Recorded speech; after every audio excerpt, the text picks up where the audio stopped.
the Johnson Wax Program with Fibber McGee and Molly.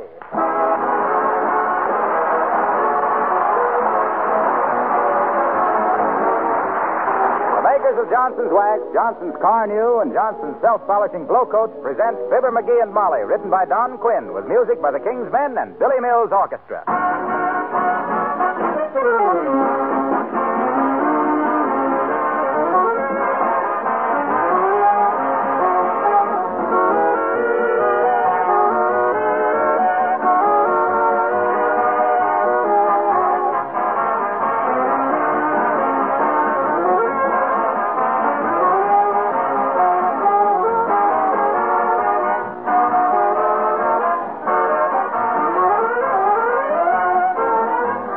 The other day, I followed a very nice-looking woman down the street.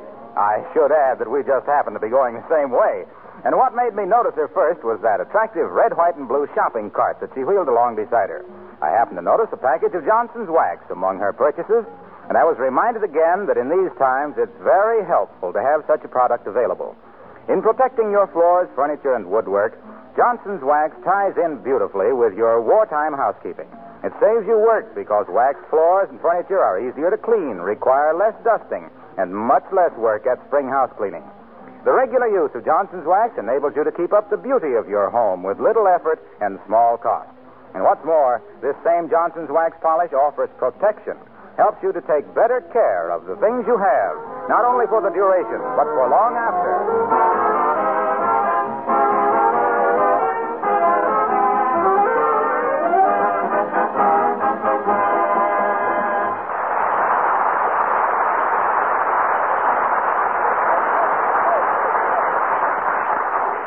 It's a calm and peaceful scene at 79 Wistful Vista tonight.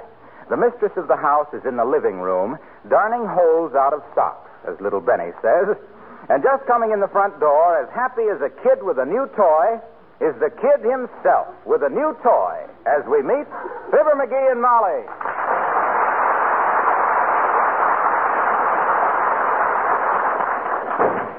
Well, McGee, home already? Yep, and I got a surprise. I bought something. For me? For both of us. This is something we've been needing for years. McGee, you bought some phonograph needles. Oh, you dark. No, I didn't. Do we need phonograph needles? Do we need them? I played a Dinah Shore record last night, and she sounded like Andy Devine.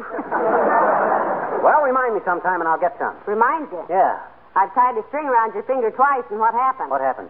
Well, the first time you bought string, and the second time you bought lady fingers. Oh. Never mind the needles now. What do you got there? Look. Just peek at that. There. Heavens See? days. A new clock. Yeah. And take it right back, too. The hour hand is missing. No. Now, that ain't a clock. It's a barometer.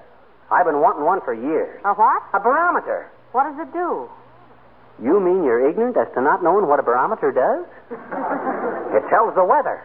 Why, a captain of a ship can look at one of these things and tell right away that there's going to be a hurricane. Well, get it out of here. We'll have no hurricanes in this house. Don't be so unlogical. Barometers don't make the weather. They just tell what it's going to be. From now on, we don't have to guess about tomorrow's weather. Well, I'm sorry to hear it. Huh? After being married to you all this time, dear, the only surprises I had left in life were tomorrow's weather.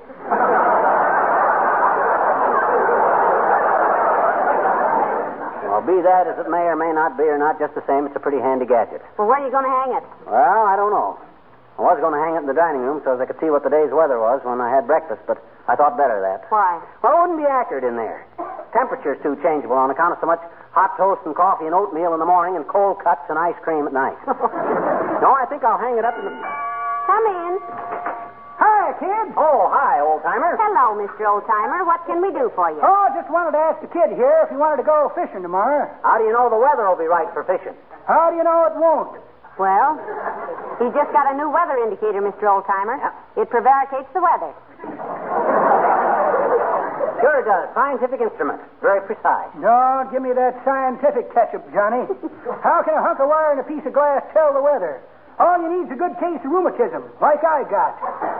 You know, I've heard of people telling the weather by the twinges in their bones. Ah, that's baloney.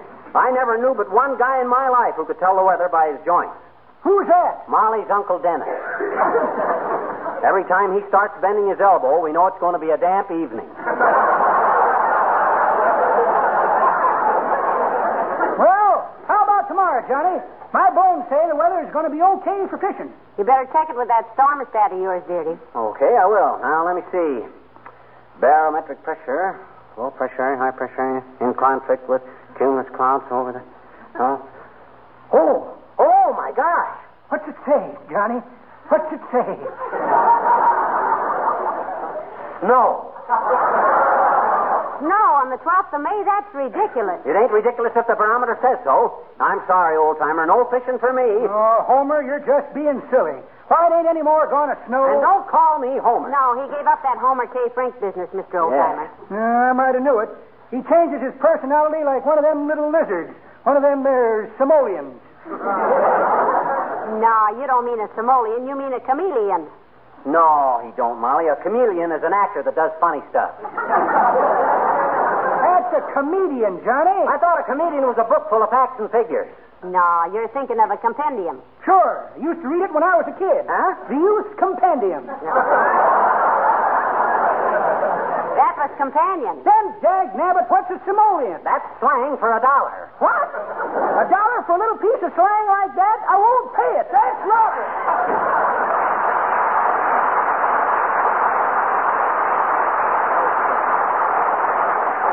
Well, I don't know why he got so angry.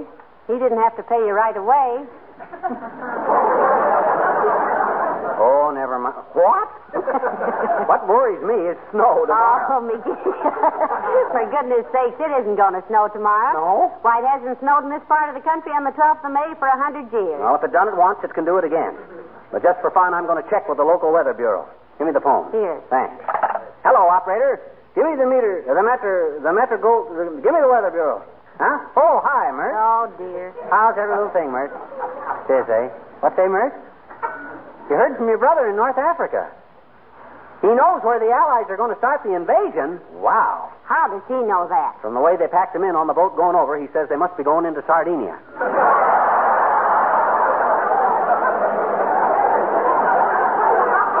What say, Mert? Yeah, pretty good. Well, I'll call him later. And hey, Mert, you better wear your overshoes tomorrow. It's going to snow.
Here's a better place over here. No.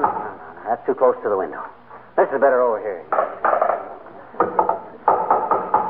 McGee, what on earth are you doing? I'm trying to find the right place to hang my barometer. Well, make up your mind. You got so many holes in the wall now, it looks like we're living in a sponge. Okay, Hey, do you know what I did? I haven't the faintest idea. And I've crossed my fingers so much I have to signal X for victory. What did you do? I called up the Whistle Vista Gazette and told them it was going to snow tomorrow. They were real interested. I'll bet they were. Yeah. I told them it was going to snow tomorrow, and they asked me did I have any dope on when the world was coming to an end. And I says, yes, I did. And they says, when? And I says, when you smart guys learn what's news and what ain't. They realized I had them there and hung up on me. Well, they couldn't print that it was going to snow tomorrow, even if it was, which it isn't. That's a military secret. I always thought that was a lot of malarkey, too. How can you keep the weather a secret? That's about as confidential as fried onions. Hey, how'll the barometer look here? That ought to be... No, McGee, not there. It's right over the radiator. Oh, yes. Always be fair and warm there. Let's see. Come in. Oh, hello, Abigail, darling. How do you do, Mrs. McGee? And Mr. McGee? Hi, Uppity. Throw your coat on the Davenport. Take it off first, if you want to. Thank you. I just stopped by, Mrs. McGee, to remind you of my lawn party tomorrow. Oh, you will be there, won't you? Oh, I'll be there, Abigail. I love lawn parties. I have so much fun tripping over croquet arches. Mm-hmm. It'll be even tougher tomorrow, Molly. Won't be able to see the croquet arches. Why not? Snow. No? Snow. According to my husband, dearie, whom I married because he could sing Pretty Red Wing like nobody's business, it's going to snow tomorrow. Snow? Oh, how utterly absurd. Well, it's practically the middle of May. Okay. Scoff if you want to. Deride. But when you're at your lawn party tomorrow, when you're scraping them icicles off the Chinese lanterns, remember that Yes, he got himself a barometer, Abigail. Heretofore, he's always forecast the weather by wetting his finger and holding it up. Oh, you're just... And how would that forecast the weather, my dear? Oh, Well, if his finger stayed wet for 24 hours, it was raining. And if it dried right off, the wind was blowing. And if it got numb, we were having a cold spell. You know very well... I have often read of certain primitive types who claim to be able to foretell the weather. Children of nature, as it were. But it's practically a lost art among civilized people. Oh, so I ain't civilized, eh? Well, when my barometer said... I remember when we were just children and we wanted to have a picnic, we always asked McGee if it was going to rain. And if he said yes, we went ahead with the picnic. Is that so? As I remember, My great-grandfather had a pet chimpanzee he kept in the attic who always knew when it was raining. We discovered later that the roof leaked. Now, wait a minute. Just because the guy reads the scientific instrument... Well, I certainly shan't worry about it snowing on my lawn party tomorrow, my dear. Mr. McGee may consider himself a weather prophet, but I have seen forecasters on an old washing machine that were more efficient and did less squeaking. Oh, yeah? Well, let me tell you something, And Mrs. furthermore, Mr. McGee, if it does snow tomorrow, I shall be here with a shovel and clean off your sidewalks. Goodbye.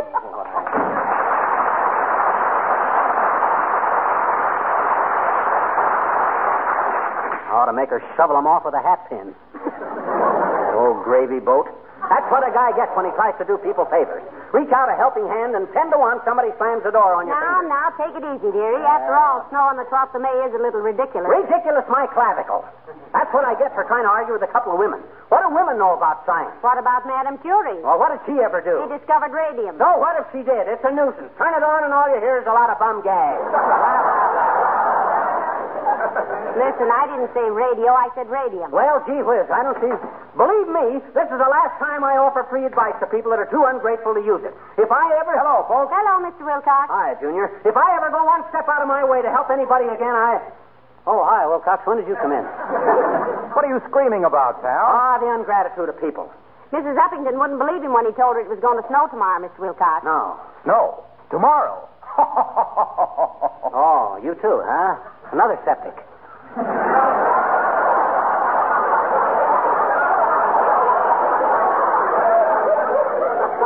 Well, this is what always happens when a guy's a little ahead of his time, that's all. Listen, you're about 6 months ahead of yours, dearie, with that snow business. Yeah. I can just imagine what happens when Edison come rushing in and hollers that he's invented moving pictures. Some linthead probably sneers and says, "Oh, yeah? So who's going to play Alice Faye, Lillian Russell?" Oh, calm down, Fibber. Take it easy. Well... What makes you think it's going to snow tomorrow? Well, he's got a new barometer, Mr. Wilcox. Yeah. He says a ship's captain can take one look at it and tell if he's going to get a load of sugar cane. I didn't say sugar cane. I says hurricane. Oh, yeah, that's right. Well, look.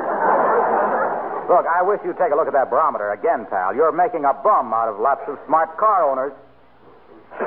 Why? Said little Fibber, with good humor in his merry blue eyes and all over his vest.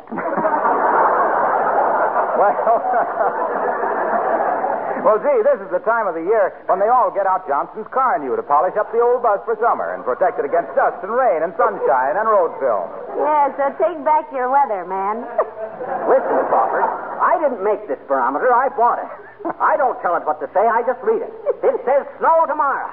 Is that my fault? What do you want me to do? Kick science in the teeth? Look, friend, have you set this barometer for altitude?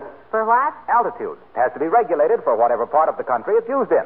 Wistful Vista is 800 feet above sea level. So what? I don't care if this is Death Valley. If it's going to snow, it's going to snow. Well, that may be, pal, but I'd rather bet on the instincts of a smart car owner than a palooka with a dime store barometer. Why, this is the time of year thousands of motorists have been waiting for, so they could go out and give the finish on their cars a new lease on life and beauty with Car New. But I'm telling you... Thousands of them, pal, eager to get out into the warm sunshine and spend a pleasant half hour simply applying Car New, letting it dry, and wiping it off with a soft cloth, getting a brilliant protective polish in one easy application. And now you come along and say it's going to snow. Well, he really believes it, too, Mr. Wilcox. All right. I won't say another word. Everybody else is smarter than what I am, anyway. Go on home, Junior. Go home. Go home and get out the red flannels and the hot water bag and the galoshes. Because by the 22 twittering trumpets of Toscanini, it's going to snow tomorrow. There. Okay, pal, okay. I'll get ready for a blizzard. And if it snows, I'll be over here the first thing in the morning and shovel off your walk.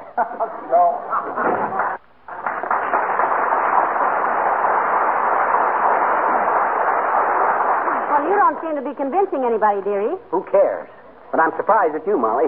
You ought to know by this time when I'm right and when I'm wrong. Oh, I do, dearie, I do. You do? Well, that's some satisfaction. Hey, where are you going? I'm going up and put the extra blankets in the storeroom. Huh? Now the summer's here, we won't need them anymore. I'll be down again in just a minute. Her too. Oh, well, she's been a good kid. Just don't understand scientific stuff. Now, let's see. Where'd I better put this barometer? Ah, here's a good place. No. That ain't right either. Too near the door. Get a draft on. This is better way over here by the... Come in. Hi, mister. Oh, it's you, is it, sis? Now, don't bother me. I'm busy. Doing what, mister? What you doing, What ya? I'm putting up a barometer. Well, I thought maybe you... I says I'm putting up a barometer. Barometer. Barometer.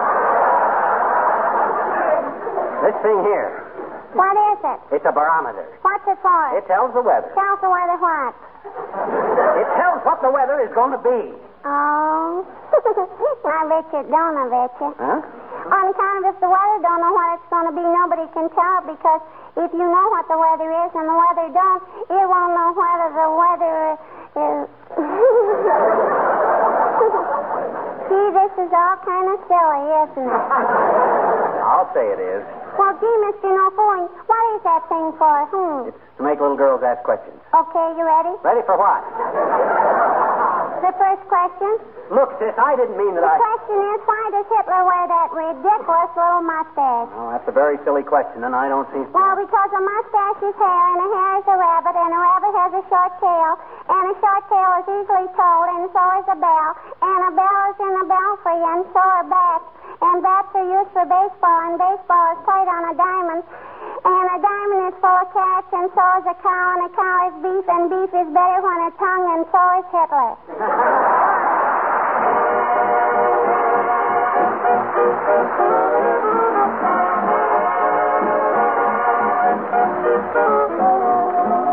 The King's Men sing Steamboat Bill. Down the Mississippi steamed the whippoorwill, commanded by the pilot, Mr. Steamboat Bill. The owners gave him orders on the strict QT. We're out to beat the present record of the Robert E. Lee. Just beat up the fire, let the old smoke roll. Burn up all the cargo if we run out of coal. If we don't beat that record, Billy told the mate, send my mail and carabiner her at the Golden Gate. Steamboat Bill, steaming down the Mississippi. Steamboat Bill, a mighty man was he. Steamboat Bill, steaming down the Mississippi. Gonna beat the record of the Robert E. Lee. On board there was a gambling man from Louisville who tried to get a bet against the whippoorwill. Billy tried to roll and really was a bear. The boiler it exploded, blew them up in the air. The gambler said to Billy as they left the wreck, I don't know where we're going, but we're neck and neck. But Billy said to the man, I'll tell you what I'll do. I'll bet another $100,000 I go higher, higher, higher, higher than you. Steamboat Bill tore up the Mississippi. Steamboat Bill, the tide had made him swear. Steamboat Bill tore up the Mississippi. When the boiler blew, it got him up in the air. The wife of Mr. William was at home in bed when she received a telegram The next papa that you have will be a railroad man. Steamboat Bill, missing on the Mississippi. Steamboat Bill, join the Angel Band. Steamboat Bill, missing on the Mississippi. He's a pilot on that ferry to that promised land.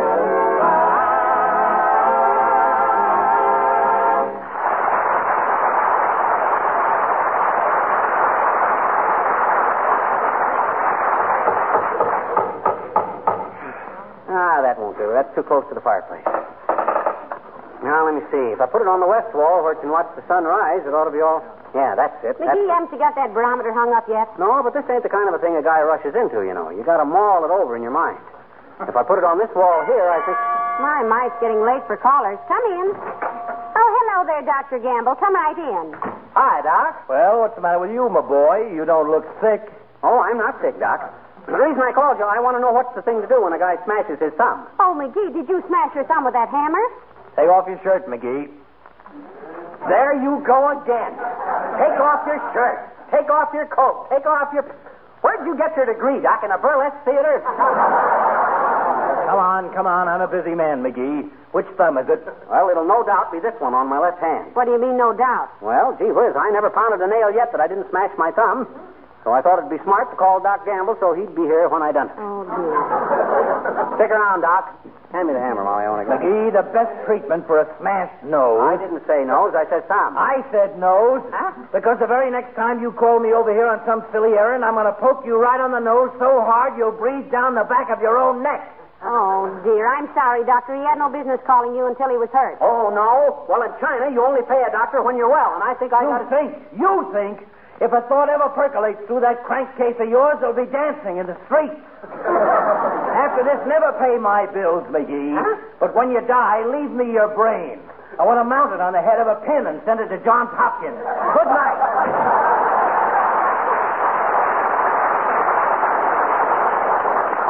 Who's John Hopkins? And what's he so sore about Well, anyway? doctors are too busy these days to go rushing around on silly calls, McGee. Didn't you notice how tired he looked? No, but I ain't surprised. If he makes me tired, think what he must do to himself. Now, let's see. If I hang this barometer over the radio here... No, it's no good. Hot band number might affect... For goodness sake, who's that now? Probably Wimple. Everybody else has been accounted for. Come in. Hello, Mrs. McGee. Hello, Mr. McGee. Good evening, Mr. Wimple. Hi, Wimple, old man. Kind of late for you to be out, isn't it? Yes, it is, Mr. McGee. But I was out for a walk, and I saw the light in your window, so I just thought I'd drop in and say hello. Hello. Hello. You better enjoy your evening walk while you can, Wimp. It's going to snow tomorrow. Snow? Hmm? Oh, Mr. McGee. You're just wagging me. Huh? It can't snow on the 12th of May. That's what I keep telling you, Mr. Wimple. Okay, let's drop the subject. I know what I know, and I know what I know, and that's all there is to that. How you been, Wimp? You wrote any new poetry lately? As a matter of fact, I have, Mr. McGee. Oh. I sent one to my publishers just yesterday. What was it, Mr. Wimple? Well, it was sort of a campaign poem, Mrs. McGee, to make people save their tires. It went like this.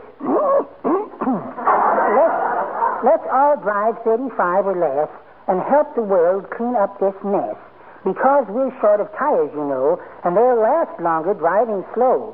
If you turn so fast your tires squeal, you know you're being a rubber hero.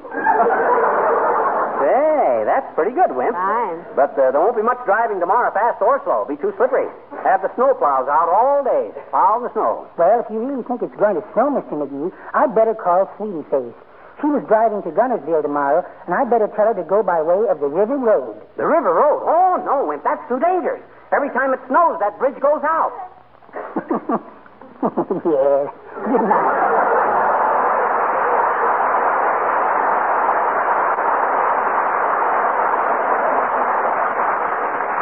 Well, dearie, put your barometer on the piano for tonight. It's time to go to bed. Okay, I'll hang it up in the morning. I'll lock the back door. No, I will. I have to leave a note for the milkman anyway. You wind the clock and put the chain on the front door now. Okay. Boy, will I make chumps out of all these chumps when it does snow tomorrow. There won't be so... Hello? Mr. McGee? Yeah? I'm sorry to call you so late, Mr. McGee, but we're taking inventory, and I just... Hey, wait a minute. Who is this? This is Miss Oglethorpe at the Wistful Vista Instrument Company. We sold you a barometer today. Oh, yeah. If you'll bring it in tomorrow, Mr. McGee, we'll be glad to exchange it for you. Huh? The one you have was a display model and has just a dummy dial. So sorry. Good night. Oh, my gosh. A dummy barometer. And I've been telling Hey, everybody... did the telephone ring, dearie? Huh? Oh, yeah. Yeah, it was a mistake. Yeah, mistake. Well, it's a fine time to get a wrong number. Yeah. Well, come to bed now. Okay. You have to get up early and watch the snow plows, you know. Yeah.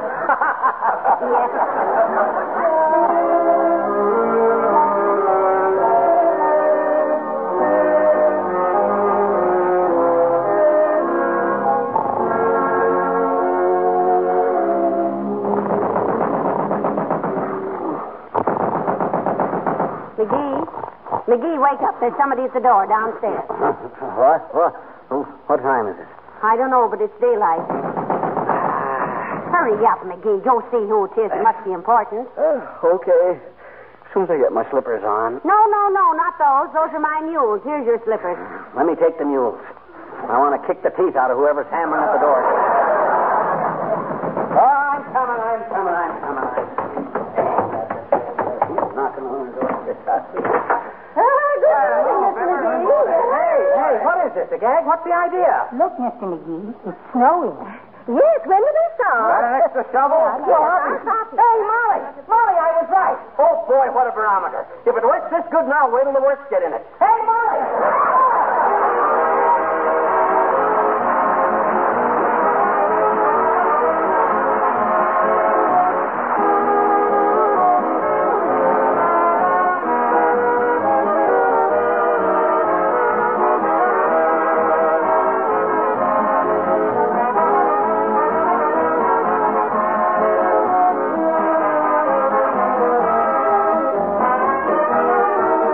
Those of you who are doing your spring house cleaning this week will be glad to hear a letter we just received from a lady in Michigan.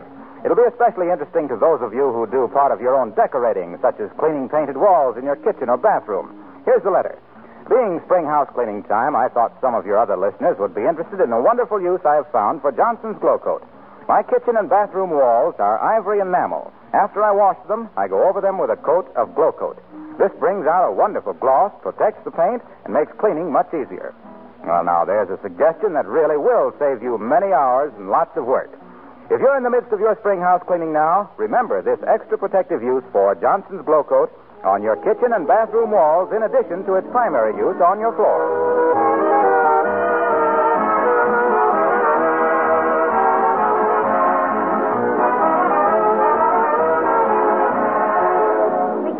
You know you're famous.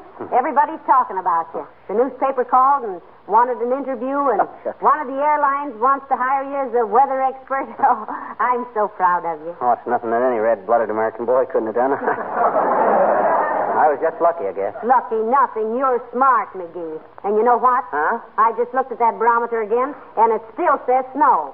I'm going to get out my fur coat. I'm going to get out. What? Never mind. Good night. Good night, Al.